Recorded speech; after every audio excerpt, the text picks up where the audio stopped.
Bonjour à tous, merci beaucoup de m'accueillir. On m'a demandé de vous parler de l'Opéra de Paris, de l'expérience que cela peut représenter de conduire une équipe aussi singulière. Je suis très heureux de pouvoir le faire avec, peut-être pour commencer, puisqu'on est ici dans l'antre des ICC, vous dire que l'opéra, c'est évidemment c'est une industrie, contrairement à ce qu'on pourrait penser, c'est une industrie mondiale. Il y a à peu près 25 000 représentations lyriques données chaque soir, grandes représentations dans le monde entier. Le Bolchoï, le Met, la Scala, ce sont des marques mondiales qui participent au soft power des villes ou des pays qui les abritent. L'opéra, c'est une industrie qui est une industrie de niche, une industrie de prototype, un peu comme le cinéma. C'est aussi une industrie qui est éminemment créative, éminemment culturelle. On peut dire, je pense que c'est la seule forme d'expression artistique qui combine, chaque jour ou presque, en direct, de la musique, de la danse, du chant, du texte, du jeu dramatique, des moyens scéniques, scénographiques, de plus en plus spectaculaires et modernes, de la vidéo, des hologrammes. Tout ça, c'est l'opéra, c'est ce qui en fait une expérience artistique et à la fois industrielle. Et si la France n'est pas forcément considérée comme une nation de tradition lyrique forte, un peu moins que l'Autriche, l'Italie, la Russie ou l'Allemagne, l'Opéra de Paris est incontestablement un des piliers de l'industrie culturelle lyrique chorégraphique mondiale. Nous avons deux théâtres, l'Opéra Bastille, le Palais Garnier, qui représente 4700 places. C'est la plus grande capacité au monde. Nous avons 1 million de spectateurs par an, dont une centaine de milliers dans les salles de cinéma, ce qui représente la moitié de la fréquentation des opéras et ballets en France, le tout animé par 1500 salariés. Donc, vous voyez, une très grosse PME, une PME un peu industrielle, dont la direction, l'animation, que j'ai la chance d'exercer avec une équipe de choc, avec Alexander Neff, le directeur général qui est allemand, qui incarne l'Europe, avec Aurélie Dupont, la directrice de la danse, qui incarne, elle, le ballet français, la tradition française, mais qui est également extrêmement pointue sur les expressions contemporaines, notamment les danses urbaines. Et puis Gustavo Dudamel, chef vénézuélien, un des plus brillants chefs d'orchestre du moment, et qui a par ailleurs comme caractéristique d'être un des apôtres de l'émancipation par la musique, qu'il promeut depuis le début de sa jeune carrière, puisqu'il n'a que 45 ans. Donc une équipe très complémentaire. Diriger l'Opéra de Paris, animer l'Opéra de Paris, c'est être confronté à différents défis. Il y a un premier défi qui est artistique, qui est programmatique, qui s'inscrit dans le moyen terme, c'est d'arriver à combiner, arriver à trouver le bon équilibre entre la tradition, le patrimoine. Alors on ne parle pas d'objets qui datent de plusieurs millénaires comme Bruno David l'a fait à l'instant, mais l'Opéra de Paris a 350 ans, il faut respecter cette tradition, ce patrimoine, le public est demandeur de ce patrimoine et de cette tradition, et en même temps assurer la présence de la création, l'innovation, la prise de risque bien sûr, mais aussi, pour rebondir finalement sur ce que disait Bruno David, proposer du sens, proposer de la beauté, mais aussi du sens, et du sens à travers l'émotion esthétique. Et le sens, il ne peut être trouvé dans l'opéra que si on propose des lectures contemporaines, y compris d'œuvres les plus anciennes.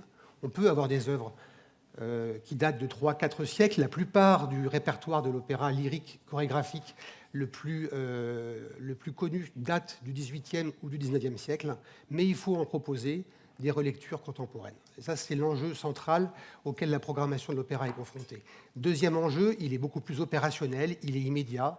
On a chaque année 400 levées de rideaux, on a une trentaine, 35 productions, 2 productions qui arrivent toutes les 3 semaines. On a tous les soirs à Garnier et à Bastille, potentiellement 3 productions au plateau qui alternent. Donc c'est un travail industriel de mise en mouvement de cet ensemble. Et puis c'est chaque soir, là c'est le point central et le défi, le caractère passionnant et en même temps très challengeant de l'expérience de direction d'opéra, c'est chaque soir assurer la magie d'un spectacle qui, sur scène, réunit 300, souvent 300 artistes, techniciens, habilleurs, où chacun doit être à sa place exactement à la bonne place, au bon moment, en suivant le tempo inexorable de la partition, parce que le chef d'orchestre donne son premier coup d'archet et après ça ne s'arrête pas, ou du moins ça s'arrête à l'entracte, mais ça ne s'arrête pas entre-temps, et vous ne pouvez pas dire stop, on l'a refait, alors même que vous avez des danseurs, des chanteurs, des musiciens qui chacun doit être au sommet de son art.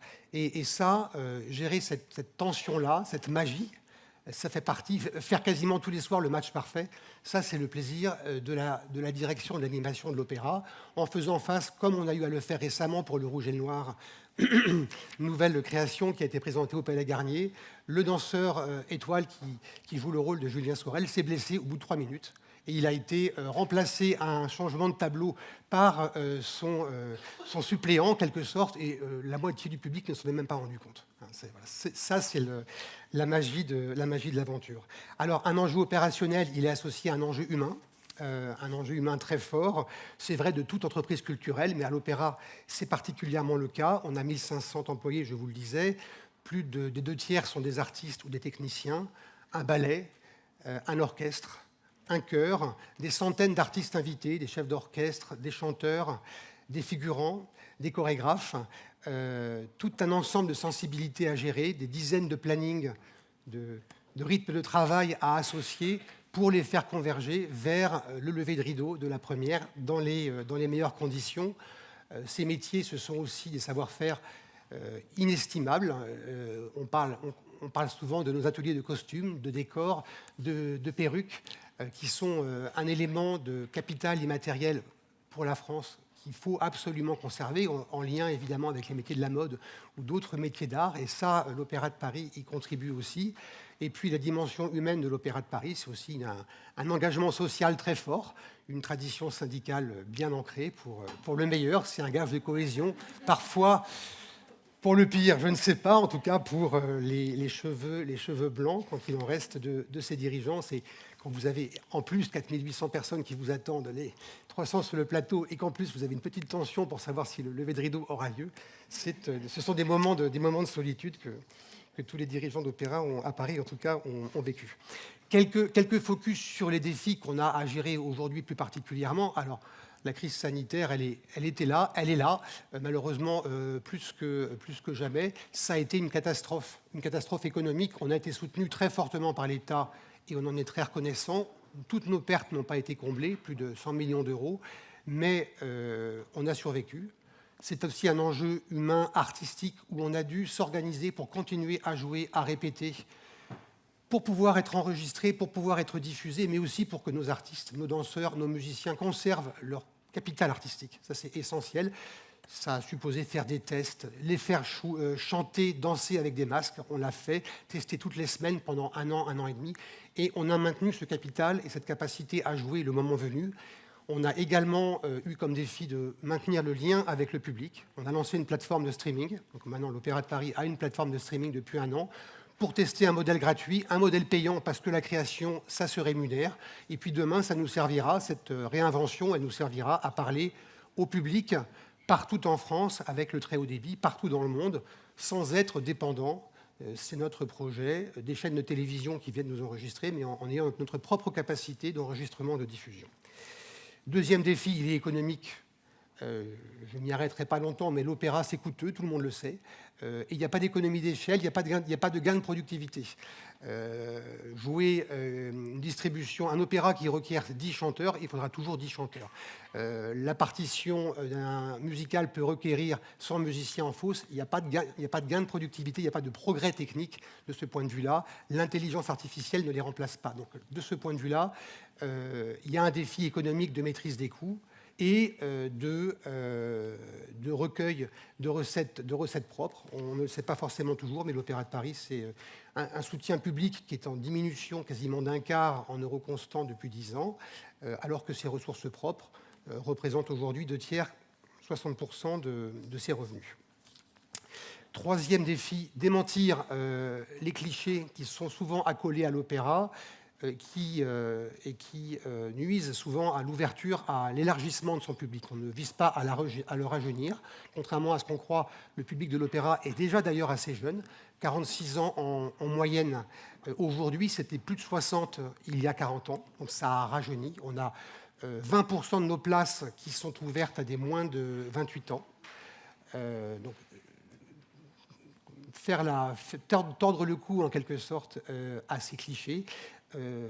Nuancer aussi le constat que l'opéra c'est cher. C'est vrai que les places sont souvent chères, mais un tiers des places sont proposées à moins de 50 euros. Ça se compare évidemment avec des places de matchs de football par exemple, ou de concerts de rock, je crois assez favorablement. Et puis aussi tordre le cou au cliché que l'opéra est un art rébarbatif, suranné. En gros, l'effet Castafiore. Combien de générations ont approché l'opéra à travers le personnage de la Castafiore et ce qu'il représente, Irma, Monsieur Wagner, le pianiste. Voilà, tout ça, évidemment, est très très loin de la réalité. On confie des chorégraphies, des mises en scène aux scénographes les plus talentueux, que ceux qui ont vu Les Indes galantes mis en scène par Clément Cogitor, chorégraphiés avec des danses urbaines par Bintou Dembélé, qui ont fait cette expérience-là, comprennent que l'opéra, le ballet, c'est fait aussi pour l'ensemble des générations, et ça, il faut qu'on le répète. Enfin, dernier défi pour nous à l'Opéra de Paris, et ça, on le prend à bras-le-corps, c'est se concentrer sur la qualité artistique, l'excellence, mais aussi s'inscrire au cœur de la société, prendre en compte les enjeux de citoyenneté, la diversité, représenter la diversité de la société sur nos scènes, dans nos choix artistiques, dans nos artistes invités. Le répertoire que nous exploitons date du 19e, 18e siècle pour une bonne part. Il véhicule aussi des clichés. Il faut... par le dialogue, par parfois l'échange avec le public, les explorer, les retravailler pour éviter qu'il y ait un décalage entre ce répertoire et la société où nous vivons. Il faut évidemment féminiser les scènes. Alors, les chanteurs lyriques sont également, les rôles se répartissent également entre femmes et hommes. En revanche, les metteurs en scène sont plus nombreux. Nous allons l'an prochain inviter 2 metteuses en scène pour des nouvelles productions, autant que des metteurs en scène, des chefs d'orchestre femmes. Et puis, il faut que nous prenions en compte l'enjeu de la transition environnementale. L'opéra, ce n'est pas une activité spontanément écologique. On fait venir des artistes du monde entier. On tourne, on chauffe des salles, on fait venir le public. Tout ça, il faut qu'on le mesure. On ne l'arrêtera pas. La diversité culturelle se traduit par de l'empreinte écologique, mais il faut la mesurer et la réduire. Voilà, en quelques mots, ce que je voulais vous dire. Le numérique, c'est évidemment un horizon nouveau pour l'opéra. C'est passionnant, mais c'est une expérience qui se vit d'abord en salle. Donc, venez en salle, venez masquer, venez avec un pass sanitaire.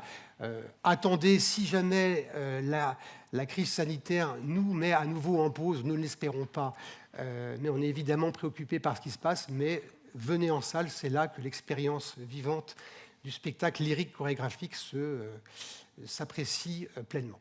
Merci beaucoup.